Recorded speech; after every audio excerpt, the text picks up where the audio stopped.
Office hours 43, Three Musketeers. Very exciting times, though. That's not here today, but another person will be joining us. Perhaps she will even be joining these calls. Maybe we'll give her a break on the first one. This is a lot to come into, but very, very exciting time for us, and bringing another developer on the team who's talented.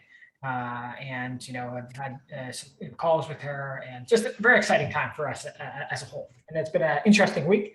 𝗕𝗏𝗃, you're here sometimes, you're here not. You're going to fight through this internet connection that plagues you right now. But Lauren and I will be here nodding away. This is Office Hours 43. We get together around 12 p.m. It's a little bit past that. We're going to do a little bit of discussion every week with the team, chat about what's going on, what did we learn this week, what's coming up, and how could we continue to improve. So hopefully, as we do that, you guys learn some things along the way, and we all grow together. So without further ado, I'm Tyler, CEO of Speak AI. Sort of did a reflection on that conference last week, and I still haven't had too much time to process it, but really grateful for some connections to be made, and also for people to see the value of the work that we're doing. And again, passionate about language, data visualization, and what can we learn from the conversations that we're having. I'm Lauren. I'm the accountant and admin and miscellaneous, and happy to be here and talk about this fun week we have, and the next week is going to be even better. Hey everyone, 𝗕𝗏𝗃, digital strategist here at Speak, working on everything from the website to communications to miscellaneous at times as well. So and just sipping away at my little homemade mocha for now. There we go. All right. I fall in love with chai tea. Actually, I'm not supposed to call it chai tea because I'm saying TP twice. I should have said that. I'm embarrassed. Cut that out. Someone cut that out. But we're gonna get a dog, and I want to name it Chai. But I also think not good for my addiction to chai now. To have this trigger at all times to just be repeating in my life. So, but anyways. Let's start, I guess, just, don't have to spend too much time lingering on this topic, but, Lauren, I know you brought this up, and we're sort of asking about, hiring process here.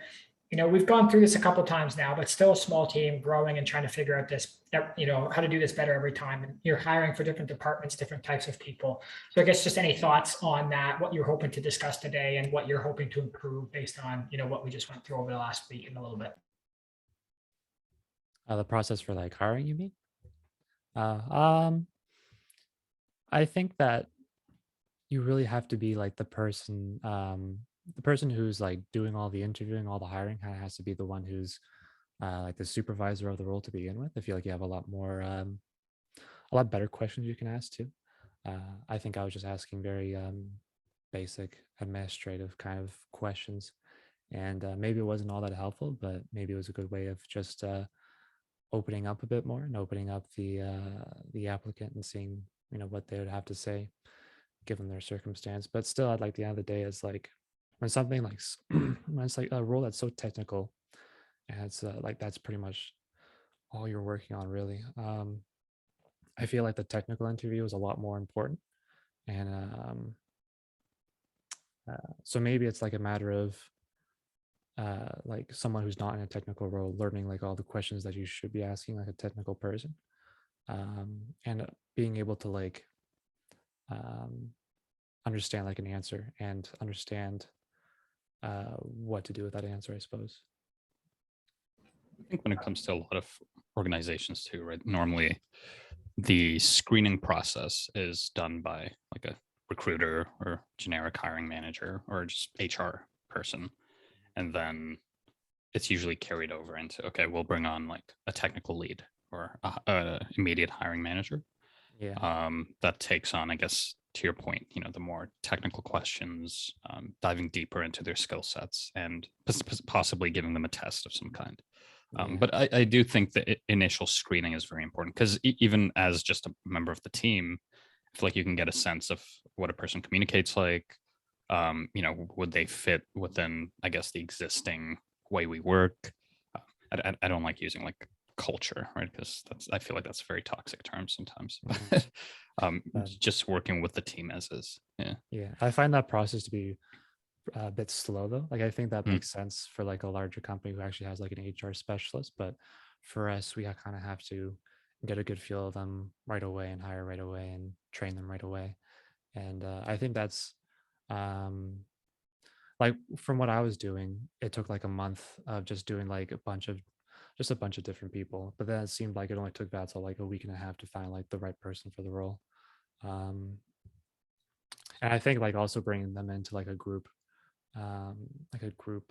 interview on the onset is a great way for everybody to like kind of vibe them out, at least maybe not really get a good impression on like their skill set, but mostly like their how well they could fit into like a small team too, because small teams is a bit more intimate and requires a lot more um, confidence in each other, I guess.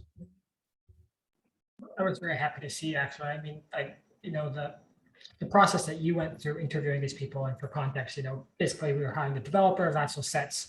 We get a bunch of applicants. Vatso sets up Lauren to do the initial interview.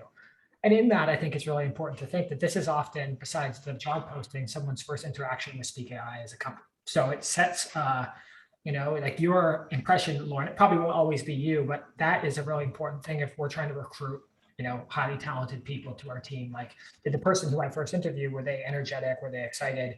Did they, share the values of Speak? And then did that make me excited to want to join the team? So I think that was one part that was, became clear, especially if it's like, like if you're a developer and you meet Vatzel, you're going to be excited because he's like extremely technical, really smart, and he's just sort of an inspiring person to be around. Not that you aren't, but like in the development capacity specifically, that's a huge plus with Vatzel on the team. And the other part that I really liked was like, we actually used Speak to help with the process. So like, you did the interview, record the interviews, dump them into Speak, Vatzel reviews the calls, and maybe it feels like you didn't contribute that much to the process, but you actually help Vatzel filter people out, very quickly through that. And Speak helped that even for him to look for the answers that were most important for him to make decisions on who to bring in and continue interviews or who to filter out. So I definitely think, there's always opportunities to refine, but I agree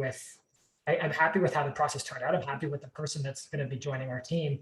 And again, like what you said last is just like bringing them into like a group call where you all just get to ask questions and you can feel the confidence. And the one part that maybe now is would trick me, but like I realize like anytime someone tells me they're curious, I'm like, that's it. That's the, like that takes you so far.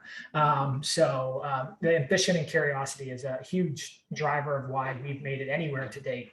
And anyone who has at least the base foundational skills, but the curiosity and passion around something, they can do a lot of stuff. So that was another sort of good lesson to me, was like, oh, this is an easy decision to bring this person on once we had that team conversation, and you could see, very interested in learning new things and progressing personally and to help speak out. Is there anything like specific about being curious about? Any specific like tech or just a general kind of, I'm just a curious type person? General, but like, some people, for example, they learn a technology, they learn a language, they just stay in that's their wheelhouse and their comfort zone. For her specifically, I mean, it's not a huge jump, but it's moving from React to Angular. And, in a ways, there's some new things to learn there. And then additionally, just like her, for her to be able to have sort of the back end sort of experience, databasing and stuff, but then also good experience on the front end. Also, every task, being a full stack developer, it allows you to have the perception or the perspective of every task you're doing. You're thinking about both the front end and the back end perspective. So it ends up as a better building that you're doing. And there's obviously merit to the specializing in front end versus back end, but at the size that we are and the kind of help we need, it's really nice to have someone who has both of those mindsets as they're putting something together. Nihal, you went through the hiring process here at Speak. Is there any questions or concerns or things that you would want to see improved, or just from like your outside perspective into the company? That's a tough one. I mean, I do remember the first, I'm not sure what the follow-up email was this time around, but I do remember the first time Tyler sent me an email basically offering me the job. I was unsure as to whether whether I got the job or not, because he basically said something to the extent of, let me know how you'd like to proceed. And I'm like, with, I would like to have a job. yeah, exactly. It was like, with what exactly? That was one, but I think he's gotten a lot better at just getting being like, hey, you got the job. As for the questions, I found maybe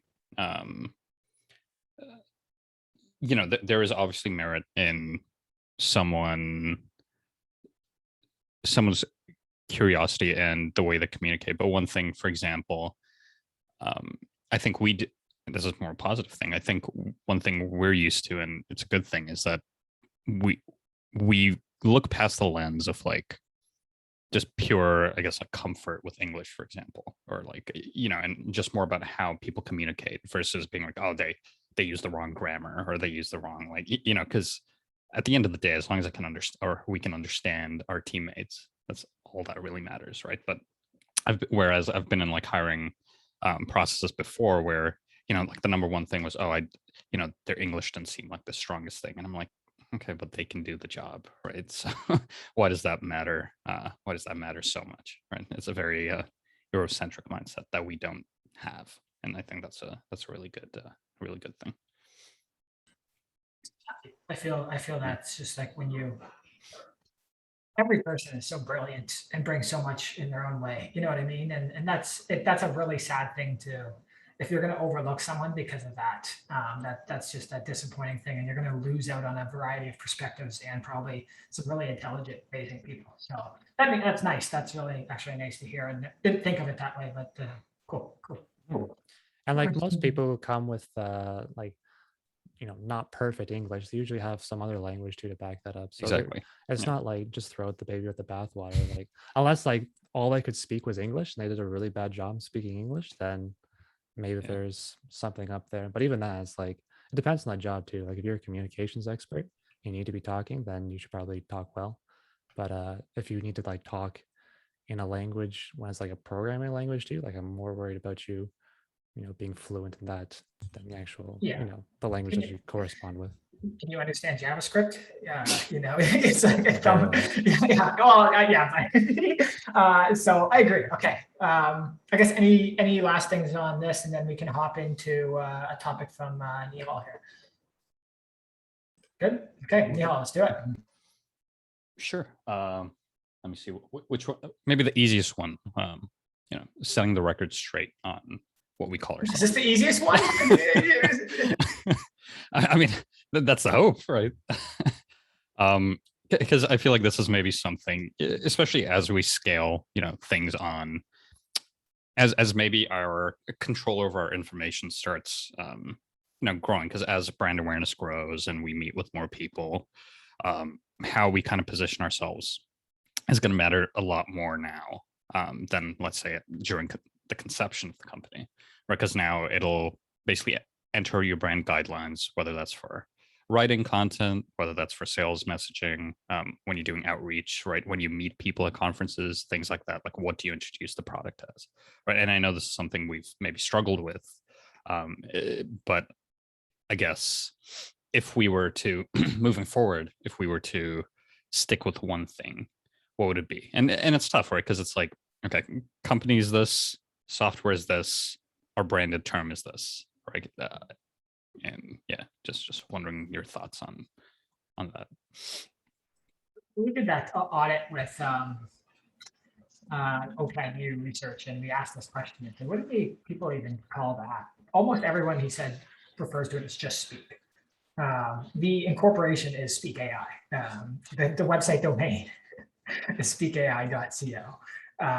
And I think I've lamented about this before, but the different variations of spelling, even that we get Speak AI and how people refer to us. 𝗲𝗏, I don't know the true answer. I broke it down where the company is Speak AI. I've always referred to the software as Speak. At least tried to. Sometimes I maybe have mixed that up, and I'm guessing that's why you've asked that question today. But company Speak AI, product is Speak. The only challenge is, with both Speak AI, the reason why we needed to do that was because you needed to have a modifier on the name to register it properly. And then with Speak, there's been other, not necessarily products, but companies in the past that have referred themselves to Speak. And it's even on a call earlier this week, someone reached out to us and said, "Oh, I really like what we're doing, love that you're doing, blah, blah, blah, voice AI, blah, blah." Get on the call and then realizing he was talking about another company that was called like Speak Melody or Speak Music or something. You know what I mean? Like, so, you know, just refer, you know, that's a challenge in itself. I don't know if there's anything else to add there. It just makes me sad. You know, I would like to nail this down, and it's almost been in a way as we've grown, and I think it's actually a challenge with growth sometimes. It's like still have felt in this limbo zone of like if we've executed properly on the right name and brand, and will this allow us to get to the next level of where we want to take this business? And as we start to do growth more at scale, if we have inconsistency in branding and messaging, what are the negative consequences of that? And truthfully, it's quite negative. So in the end, what I hear though also is people like AI, like they like saying it. It's clear what it is. It's cool. You know what I mean? Like that part in general, people are receptive to. It's just that we don't have maybe the right domain, and there's some cross, some conflicts with the software name versus the company name. The first thing you said to me quickly, Miho, was like, Speak is not a good software name. Or like, I forget exactly what it was, but basically like, good company, bad software product. Yeah, I think it was just more the usage, right? Like when people, like based on how often people use speak as a word in just regular context, right? It's not like something like, I don't know, like otter, where I feel like at a certain point when you're talking about otter in a specific context, people would understand that you're talking about the app instead of the animal, right? Versus in the case of something just like Speak standalone, I feel like it becomes a lot harder to kind of break through that context barrier in a way. So I think to your point, even just the Speak AI bit, right, where it makes it a bit more clear that, okay, this is an AI or this is a software that helps me do X, might be the way to go. Or at a certain point, maybe it's just going to be time to, put our creative hats on and figure out the next direction of the company. Hopefully maybe hire someone who's smarter than us to do it with experience, because that part I think is missing from a core level of our brand. I laughed the other day, I was in an app and they were like very white application and then like strong green buttons. I was just thinking of our system, but it was good. It was a big brand. It was a success. I don't know why I'm blanking out on it, but overall, I just don't think any of us quite have the talent specifically for this. We've tried our best. We've done a lot of good stuff on our own, but at some point you need to segment and say, I'm not an expert at this, and let that go. Sorry, go ahead, Lynn. An expert of what, though? Of branding, of coming up with a name? Yeah, branding. I would even say, I've struggled from us. I'm getting closer and closer, but from like a purpose statement or mission statement, like there's the vision of what I want to accomplish. And I think a lot of us feel aligned on that from a product standpoint. But, even, Neil, you and I were in that conversation earlier this week, it got a little intense and difficult at the time where it's like, I guess what am I trying to say? I got to a deeper conversation with some people, and they ask like, what is the mission or vision, or what does the 5-10 years look like? And I'd be very crispy on those answers, both to say to investors, to any shareholders, but then also to customers, and then also hiring our team members. So 𝗕𝗏𝗏 is coming on, next week. She wants to be really clear on like, what am I contributing to? What mission am I supporting at my company? And that if there's uncertainty in that, all of the things that we just talked about, customer adoption, talent acquisition, investors, it makes it much more difficult. So trying to make that really concise is going to be valuable for us, and just not even valuable, crucial for us as we move forward and are trying to be successful. Cool. I guess that kind of ties into like the next point around. And I mean, unfortunately, 𝗲𝗁's not here for this conversation because I feel like he'd have, he'd have his thoughts on this. But this idea of, working on our messaging or positioning ourselves around this idea of us being a valuable enterprise software versus just a run-of-the-mill SaaS software, where obviously there's great self-serve sign-up SaaS software, SaaS products out there, but I feel like a lot of the conversations we've had, a lot of our bigger clients, a lot of the deals that have kind of made us feel like, oh, this journey is worthwhile, have generally leaned towards larger scale, enterprise scale, and it lends itself to a different type of messaging, lends itself to a different type of sales approach, lends itself to a different kind of implementations approach, right? There's a lot of things we need to consider when we go enterprise side that we don't really need to think about when it's more consumer or individual focused. So, and I find sometimes there's still a bit of that disconnect, maybe in terms of like, the things we write about, the things we talk to people about. Sometimes maybe there is like a bit of overlap between personal, like personal interests and what the product is, and kind of just navigating that, right? Because I think there's a place for pure kind of corporate communications, like business focused messaging, and then there's space for, I guess, the aspirational or the kind of just personal voice of our founders and our company as a whole. So just general thoughts about maybe some struggles you've had kind of transition, because when the product started, I'm not sure if enterprise focus was where it was. Maybe I'm not sure if that's where the focus was, because I do know, when I came on, some of the articles and like topics and how-tos were centered around individual use, right, for different use cases. So yeah, just wondering on some of your thoughts on that side and how we can maybe build a stronger pitch, messaging, vision statement that would speak to enterprise clients. When we first started, it was pretty much just whoever's going to give us money, let's direct towards them. But after a while, we figured out more along the lines of, I think it kind of turned more into software, and then kind of got like a split between software and enterprise. So now it's a matter of, I don't even know. I think we're still trying to put more emphasis on the software side of things, like enterprise is more so whoever needs the help kind of comes in. I'm not really sure how much of our efforts are towards actually like, presenting ourselves as an enterprise solution. And I don't know, maybe that's your opinion of, what's your opinion on whether or not we're pushing hard enough on enterprise and, announcing that, I suppose. I guess part of it is just, it's not to say there isn't overlap and we can't be our own voice when it comes to dealing with enterprise clients, but I think there's definitely distinct differences between how you would, let's say, market and message to a general audience versus marketing and messaging even on the sales side when you're approaching enterprise clients and I guess larger scale contracts, which we do well. I just think it's maybe not documented, or it doesn't like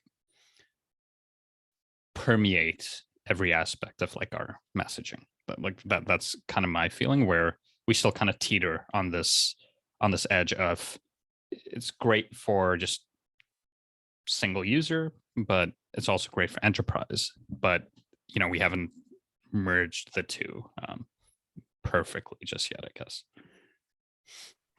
We almost barely even had team management in our system.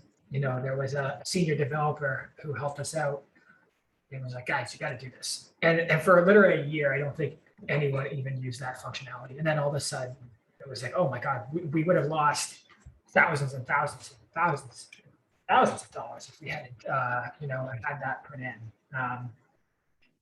You prioritize very different things when you're like, as much as I've tried to, what's the word, like sell, you have to do you prioritize very different things as going to enterprise. Enterprise also is a scary word, right? A lot of times people think enterprise, they think, 2,000 plus people. But we could talk small enterprise here and say team of 50. Even smaller than that is still, but it's interesting. Things are prioritized a little different, but in some ways they're similar. Like one of the things we've heard over and over again, especially with audio, video, and text data, is like security. Maybe the level of security requests are a little different. Maybe an individual, they want to know, hey, is my stuff encrypted? Very important things. At an enterprise level, we've seen, okay, ISO, SOC 2, these large compliance levels for an enterprise company, especially bigger ones, actually adopt our system. And then the other thing I've seen here too is I look at a couple of companies recently. One of them, DeepGram, another one, 𝗲𝗏 just raised $17 million. Using building some of their technology that revolves around conversational AI and conversational intelligence and some of the systems that we have. They have gone very heavily into API first because they know that they're going to work with other developers to build out, and they're actually not really prioritizing, I would say, the interface of the system. There's on both of those, it's minimal or non-existent. And that's another choice that we have to make. We spend a lot of time building up the front end of our platform. And in a way, it's very valuable, but it tailors itself a little bit to a more consumer or smaller individual non-technical audience. And in some ways, what am I trying to say? In some ways, it's a disadvantage. In some ways, it's an advantage, because you get into a situation where a company is big enough. It's like, do we just buy, do we buy a solution that exists, including one that is like Speak AI, or do we build it ourselves? And that's sort of the decision that's being made.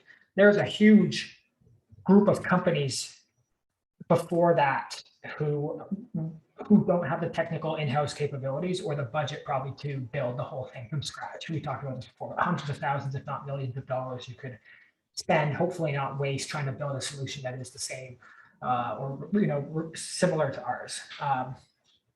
In the end, what I'm hoping we can do, and I had a chance to talk to someone from Amazon about this, is they're continuing to try to take very advanced technology that was at one point only limited to PhDs and some of the best developers in the world, and bring that down to non-technical people so they can use it easily. And that mission for us continues and will continue to grow, both, I think, from a smaller or individual side and from a company side. But I think until we accomplish a couple things, like what we've had signals for this week, cheap, accurate transcription, good data visualization, we're not going to be able to even sell to either side successfully.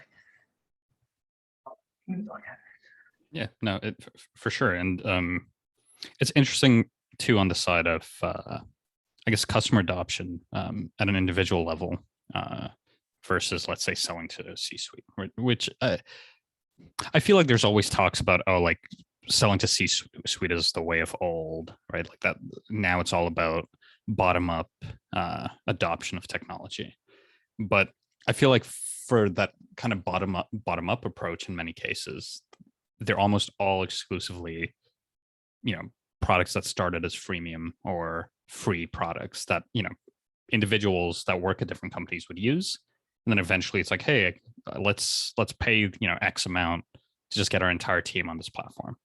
Right.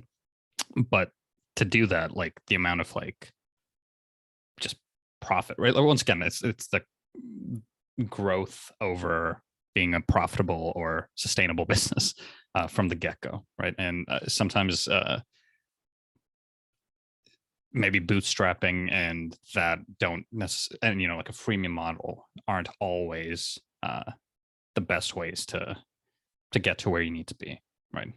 And I think it's something we've discussed many times, like even when we hop on some of these calls, where sometimes we'll get advice that leans towards, something that would work for a VC funded or person with like $10 million to just burn through, right? But it's like, okay, we're still completely founder owned, which is almost unheard of in this new VC generation, and that comes with its own. I'll find some challenges, but like I remember you were on the call, and one of the recommendations was, why don't you just give them unlimited transcription? It was like, yeah, we need to. we thought of that, like that would, we would be, yeah. So, I think, I guess this sort of weaves into, one of the things that I was, we're working on, our sort of hacking away at this week, which was like, we look at the comparison just of a company that's gone the other route, Otter, a company that people, compare us to. And they've raised an astronomical amount of money. Actually, not, they're a capital efficient team and they make a lot of money, $50 million at least. I think probably about 75 million USD they raised. And the reason they were able to do that, and the reason why, VCs are so, like, this comes from the mindset. And Neil, you've probably heard 𝗕𝗏 talk about it, right? He had the famous moment sort of with Mark Zuckerberg where he's like, hey, we got to start making money. And Mark was like, no, and just wrote growth on the whiteboard, because the knowledge there that's been established now is if you can build habits of use, and the more people come back and the more they spend time in your application, and they're retained in the application, you can figure out ways to monetize at that point. Hopefully it's not by mining your data for personalized advertising, but we've seen even a switch from Otter here to say, like, I found out, I forget, someone who uses it was telling me that they removed a couple of features from the base plan, and capped certain things. And so they're now making their small sort of inroads to monetize more effectively. But to do that, they made, the upfront investment of, we're going to really, we're going to invest a ton into this speech recognition system. We're going to discount it almost 98% compared to other services, and then eat up the world in terms of, minutes transcribed and the amount of audio and video, or audio that is then sitting in these systems. And then we'll figure out what to do after that. And people will just tell us what to do because all their files are in their system. So yeah, that's like different strategies. Ones that I now know, and I understand now. At the time I didn't, because I came from this very, I guess, maybe not limited mindset, but like, yeah, like come from a farm outside of London, Ontario, with no real entrepreneurs and not seeing that. You know what I mean? Like, it's like, how can I give away minutes at a maybe even an unprofitable rate? It doesn't make sense to me. Also from a service background, right? I feel like when you're like, if you run an agency, for example, your success metric isn't how many clients do I have. It's how much money are they making, essentially. So it's definitely different. Like, it's still something I'm trying to come to terms with as well, in terms of growth strategies and how, what are the sacrifices you can reasonably make as a growing company without, bankrupting yourself. So. Well, we had, we've talked about before about opportunities with, for example, 𝗵𝗡𝗏, where, it would have been a great opportunity and probably could have brought 1,000, maybe 2,000 people into the system. And in some ways I'm like, I just wish we had maybe the risk profile or the cash reserves to be able to execute on that and take that risk. And it's an experiment instead of a possible, business destroyer, and then, yeah, Lauren, I guess any thoughts on this? I mean, you're the number guys, and you've helped us sort of crunch on where we are. I mean, I won't get into this very specific details, but like, you've always had this balance between, like, what do we charge per minute? What, how valuable is our software? Like, any thoughts on this, or what you've learned throughout this journey, and how we've sort of priced things? Well, I think we all have a general idea of like how we make money, I hope. So I think we all understand that we just need either, like, if we're going the software route, like either like a large amount of subscribers, or if we're going the enterprise route, it's more like a large company that needs a great deal of work to be done with them or for them. I still think that, just because of budget restraints, there is a lot of like opportunity that we're missing out as far as like marketing goes and advertising.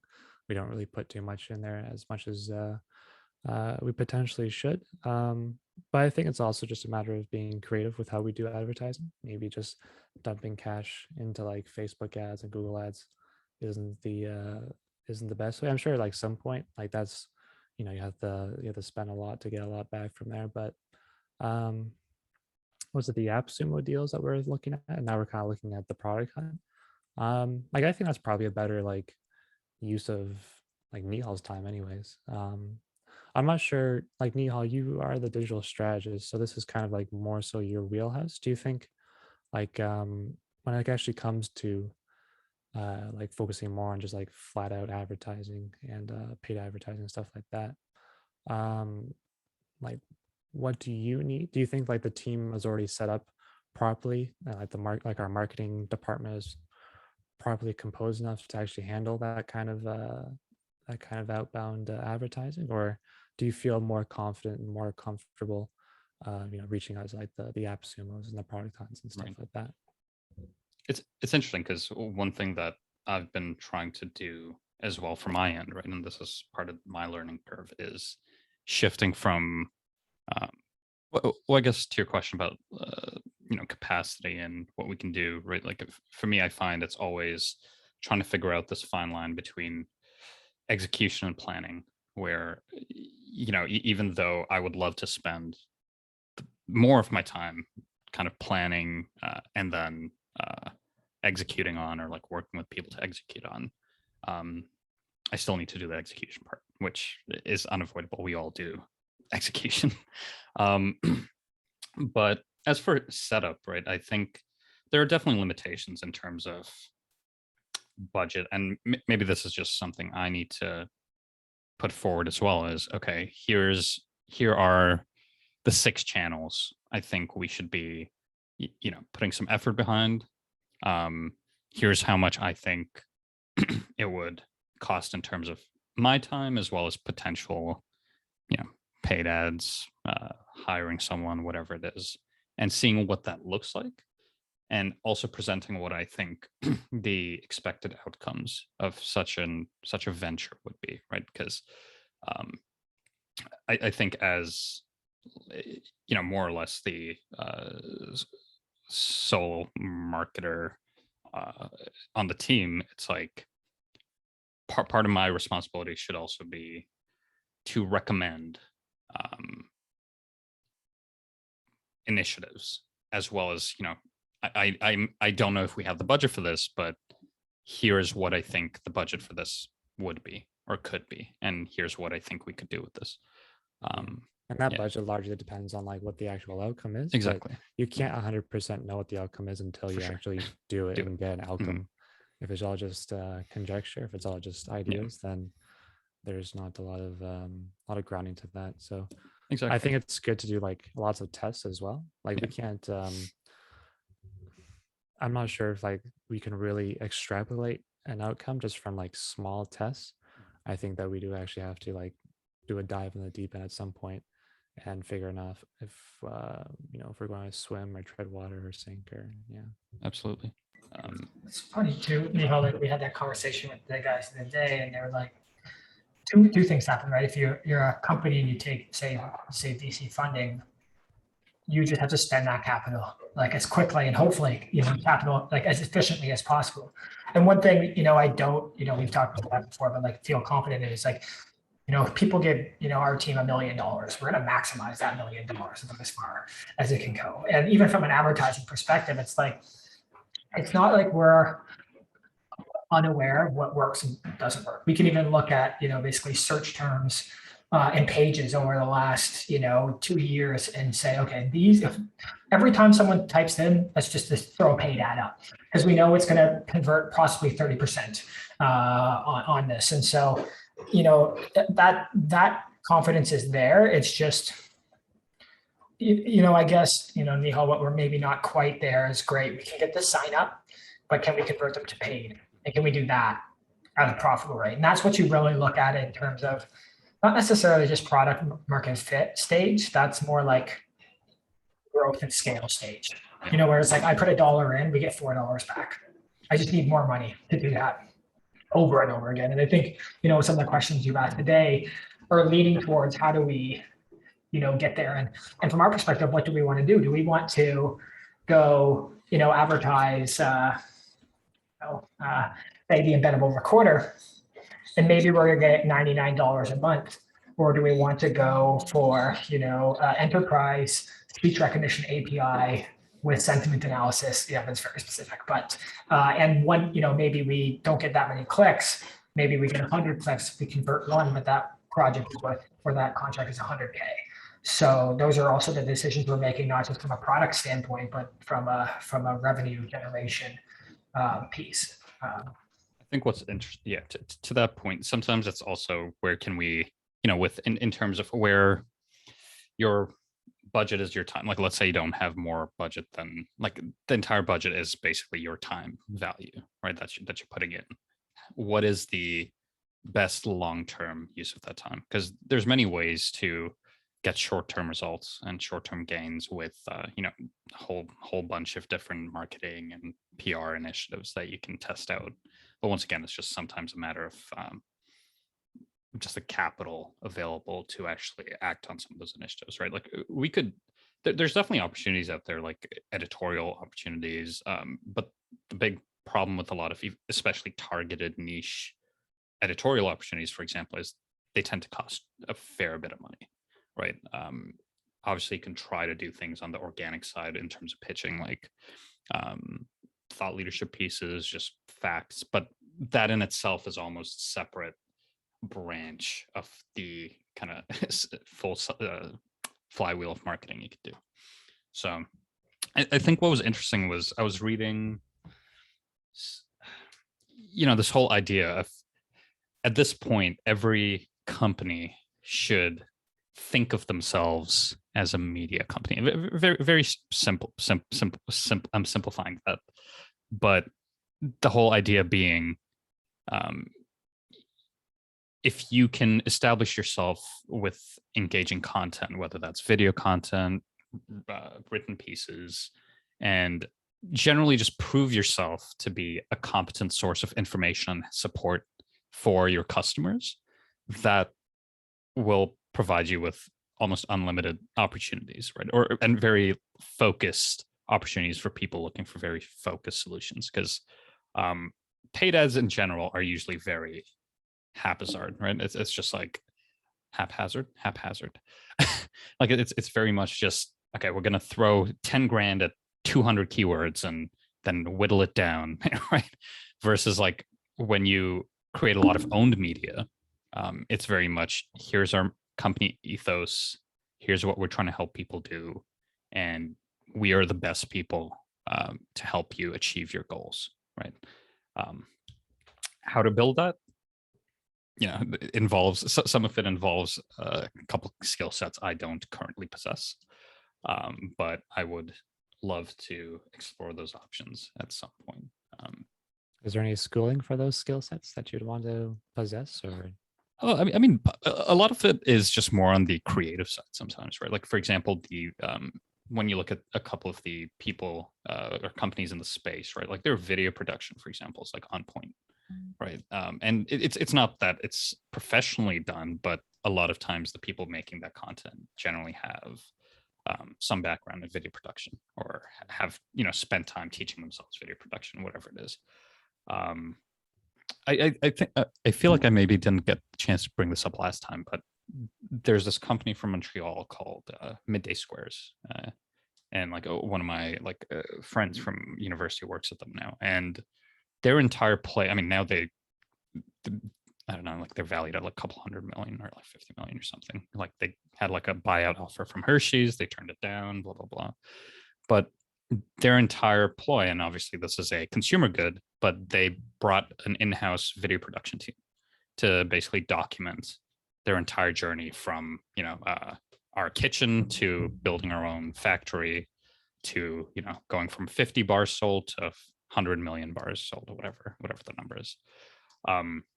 And that in large part has played towards the growth of their company, because now people have an attachment to the founder, right? The founders and the company and the people that work at the organization, and they're vouching for their success.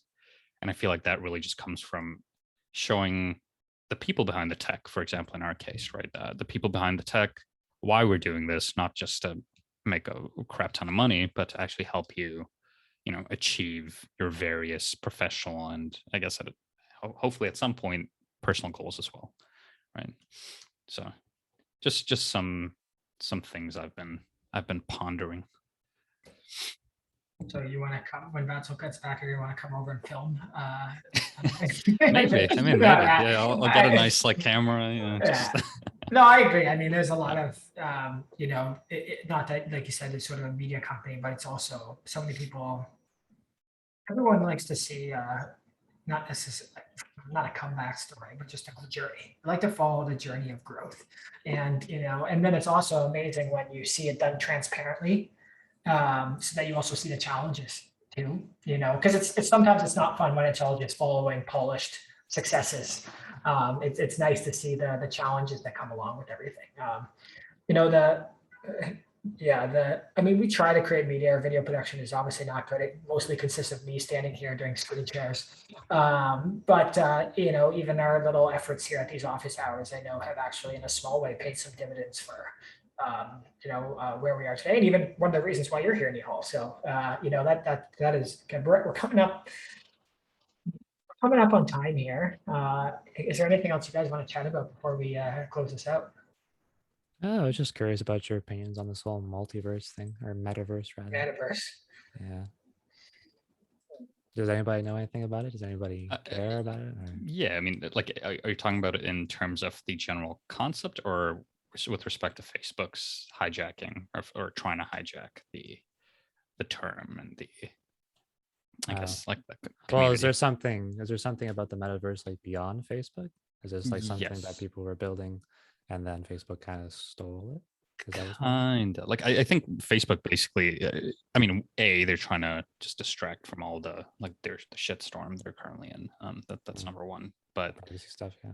Like, the privacy stuff, the like whistleblower stuff, like all that jazz. But I think the other part is people in, I guess, the kind of virtual currency and virtual economy and NFT world, right? Like, it's something, I guess, that dedicated community built out, and then now, I mean, whether I agree in the value of it or not, I feel it's secondary to the fact that there are people out there that see value in it, right? And it would be kind of ignorant of me to dismiss that. But whether there's definitely just unfounded hype around certain concepts and certain things that people, I guess, are putting value into. And I do know there's a whole like theory, that, and I'm sure it's true, that there's just, like a 10-15 whales just driving this entire trend, right? So they can just milk as much money as possible out of it. Who would you say those whales are? Who are they? I mean, Musk is definitely one of them. Yeah. but I'm sure there's people out there that like, there's some guy from, I was reading an article recently about some like guy from India who's like a metaverse art king or something, right? And he basically pulled a Bernie Madoff, right? Like, where he scammed a whole bunch of investors out of like millions of dollars, right? For what? How do you do that? For like NFTs and NFT art and things like that, right? Yeah, I don't know, Tyler, you look like you were gonna say something. I just, it's funny, like Facebook, the challenges with privacy, but then they, delve and jump fully into. And one thing I'll say is they've made a pretty significant investment in it. But like, you think of our privacy now think of yourself hooked up into a system where they're tracking eye movements and how you're interacting with virtual spaces. Like, if we were already in a privacy nightmare, it's only going to accelerate it further with what is about to happen. And one of the things I thought was interesting is that a lot of the metaverse stuff, they actually believe is still going to be very work focused. It's going to be, like we forget we used it before. Vassal set us up for it the one time, but we all were in the room. We were in like a virtual room and there was whiteboards and things like, I think the closer that people are now going to, with the remote world, virtual first world that we're living in, we're going to just continue to see this until it becomes practical and has, like, I guess, as sad as it is, maybe like business benefits and enables that. There's still going to be a gap for adoption, because otherwise it's just sort of fun and games, which is always important. But like, we have 2 Oculus Quests in this house right now, and I used them for a bit and have not put them back on again because there's no real use for me to do that besides having fun. And guess what? I don't like to have that much fun. I like to work. I like to do the stuff that we're doing. So I think there's going to be a significant gap in adoption and still a lot of jumps from the technology. But last part is like, his old Zucky there, he said, the greatest challenge of this generation is to put the power of a computer inside a normal looking pair of glasses, you know? And so that's the goal that he wants to accomplish, and he will accomplish that. As much as people don't like him, that guy does not stop, and that army at Facebook does not stop until they get it figured out. So we will see that happen. I just think it's so funny how they still put someone that literally understands so little about, I guess, like human interaction. Like he's obviously a master of understanding human behavior, but his actual interaction skills are so like underwhelming that I'm surprised. I feel like he's probably a bit power hungry too, where he doesn't want anyone else to be the face of the company, right? Like even when it's covered in suntan lotion. Did you see the 𝗬𝗲𝗏𝗁 advertised? No. No, it's brilliant. I'll share it in chat. Yeah, I mean, yeah, Lauren, I guess any other things you're curious about? I mean, I don't think none of us are experts on it here, but you know, there's also just that idea that some people are talking about of just like, we're just rebranding what is the internet. You know what I mean? It's just the internet, you know, it's nothing different. We've just got some tools that augment that even further. So we see hype cycles go and sometimes they're founded and sometimes they're not. I do believe, you know, no matter what, we are moving into a more virtual world. And they're capitalizing on that in an intelligent way, but there's going to be a lot of challenges as we try to get there. Yeah, it's kind of related back to our old discussion on branding and stuff. I feel like the whole Meta, like the whole rebranding of the actual like corporate name, that's probably just for some sort of stock pump scheme, but who knows? I'm just worried about like the power grid. That sounds like it's going to take a lot of energy to put all that fucking sorry, I'm swearing, but all that technology up in the one episode up in front of everybody. So I don't know. One last thing that was really interesting at the psychedelic conference they talked about is people are trying to blend psychedelic use with virtual reality experiences. And they talk about like the neuroplastic state that your brain is in after you take psychedelics.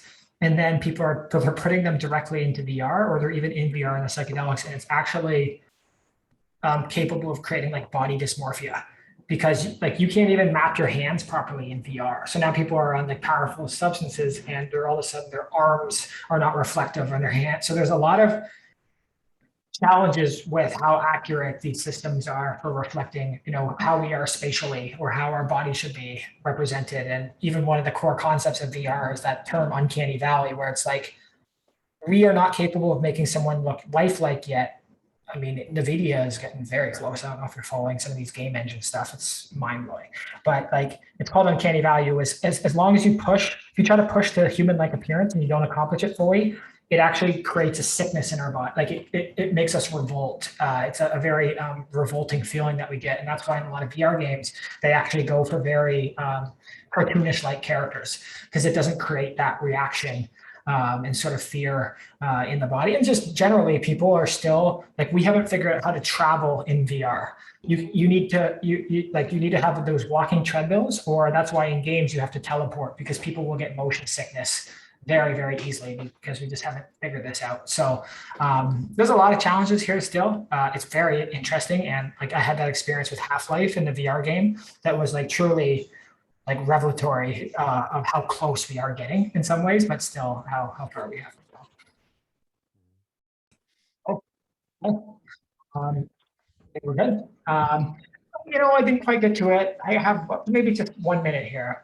So I've got a pitch next week, about 12 angel investors. You know, Nihal, you've been part of some very interesting conversations here lately. You know, Lauren, you followed this journey. I've got some good feedback along the way. I guess just any insights, any recommendations, anything for me to think about over the weekend, as I probably take a little review of our slide deck and then also prepare to try to make a very crispy, 10 minutes, angel investors, an audience that we like, coming from a really nice, friendly source. You know, how do I execute successfully on this? Take some time away from it. So you're just thinking about the same thing over and over again, your mind's going to get very stale. So just take a break and live some life. and something that makes you happy or Like life it. or something. Love working with hippies. That's always a benefit. You know, Yeah, what you like say. I mean, there's validity there, right? Like for example, like you've obviously completed a pretty big personal milestone recently, but like have you taken time to like celebrate it, for example, right? Which I think is important. Otherwise, you will probably start resenting the journey at some point. Right? But more specific to the pitch, I suppose, is, you know, look, from some of our conversations, like the one thing that I think stood out is, for example, if I'm sure talks of valuations and stuff won't come up, but just in that same vein, you know, it was, how do you,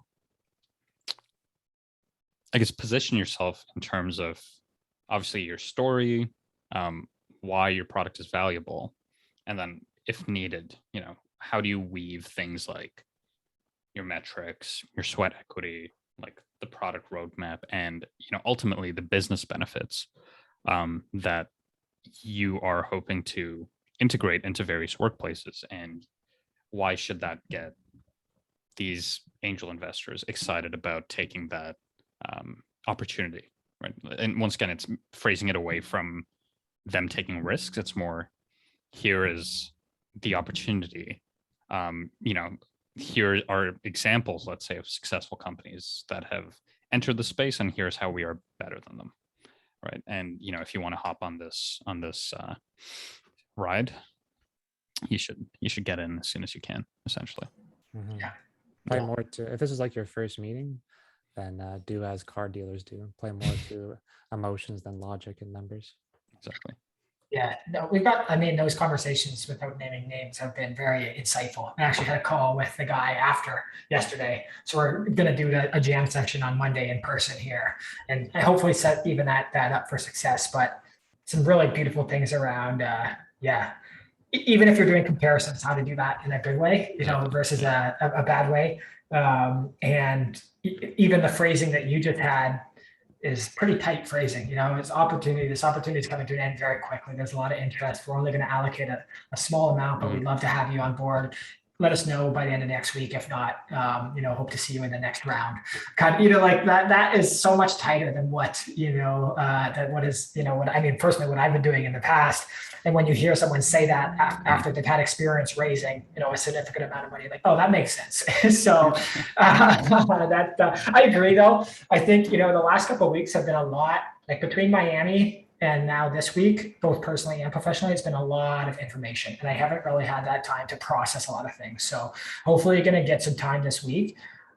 You know, still, I feel it, and like, it's just continue, even though there's still challenges, it's like every week I still get even more confident, you know, and that feels good. It's not at the end of the week I'm going, oh my God, you know, this is we're on the wrong path here. I get more excited that we get closer every day. So thanks again for being part of that journey, and look forward to hopefully, you know, some more progress on that front. Also, I watched some of the Miami, the last office hours back, and I was on minimal sleep, you know, so I was looking at my face during I'm like, oh my God. So I'm glad I'm fully rested here this week, but thanks for bearing through that. No, it's fine. You did fine. Okay. All right. You guys are good? Yeah, that's all good. Have a good Okay, weekend. beautiful. Hope to see some more people in the office hours next week, and excited for a great week. Guys, have a great weekend, and thanks to everyone who tuned in. Bye. Bye.